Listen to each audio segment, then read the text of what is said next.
வணக்கம். செய்திகள் வாசிப்பது பரலோகம் டிவியிலிருந்து பரிமளா. நம்முடன் வானிலை அறிக்கை வேதனை வித்யா இணைந்திருக்கிறார். அவர்களிடம் வானிலையை பற்றி கேட்டறிவோம். வணக்கம் வேதனை வித்யா. வணக்கமுங்க. காற்று எப்படி வீசுகிறது? வானிலை அறிக்கை வேதனை வித்யா. காற்று இந்த பக்கம் உஸ் உஸ் உஸ் உஸ் உஸ் என்று அடிக்கிறது.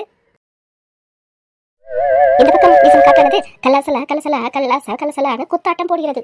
மழை எத்தனை சென்டிமீட்டர் பதிவாகி இருக்கிறது? வானிலை அறிக்கை வேதனை வித்யா. பக்கத்து வீட்டுக்காரி ஜாக்கெட்டை தைக்கும் போது என்னுடைய இன்ச்டேப்பையும் சேர்த்து தைத்துவிட்ட காரணத்தினால் எனக்கு எத்தனை சென்டிமீட்டர் என்று அளவிட முடியவில்லை. இங்கு ரெஜிஸ்டர் ஆஃபீஸ் இல்லாத காரணத்தினால் மழைப்பொழிவின் அளவை என்னால் பதிவு செய்ய முடியவில்லை. மழை எத்தனை நாள் நீடிக்கும்? வேதனை வித்யா. நீங்கள் போய் சேரும் வரை மழை நீடிக்கும் என்று இந்த வேதனை வித்யா வேதனையுடன் தெரிவித்துக் கொள்கிறேன்.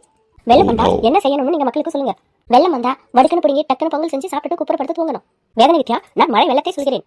ஓ, மழை வெள்ளமா? வெள்ளம் வந்தால் குள்ளமாக இருக்கிறவங்க எல்லாம் மெல்லமாக மொட்டை மாடி ஏறி சேஃபாக இருக்கவும். மனதுக்குள் பயம் மாட்டிக்கொண்டால் வயிற்றுக்கு சிறிது உணவு ஹெலிகாப்டர் மூலம் தரப்படும். அதை நீங்கள் அடிச்சுக்காம சாப்பிட்டுட்டு சேஃபா இருக்கணும். வெள்ளம் வந்துட்டா அதுல நீங்க குளிக்க கூடாது, துணி துவைக்க கூடாது, டான்ஸ் ஆடக்கூடாது, மொத்தத்துல ரீல்ஸ் பண்ணக்கூடாது. வெள்ளத்துல நீங்க ரீல்ஸ் பண்ணா வெள்ளம் உங்களை ரோல் பண்ணிக்கிட்டே போயிட்டு யமனங்கள் வீட்டுல டிராப் பண்ணி விட்டுடும். அப்புறம் ஃபீல் பண்ணி ஒரு யூஸும் இல்ல. மழை எப்படி படுகிறது? வேதனை வித்யா. மழை Joe Joe Joe Joe Joe Joe Joe Joe Joe Joe Joe Joe Joe Joe Joe பெய்யுது.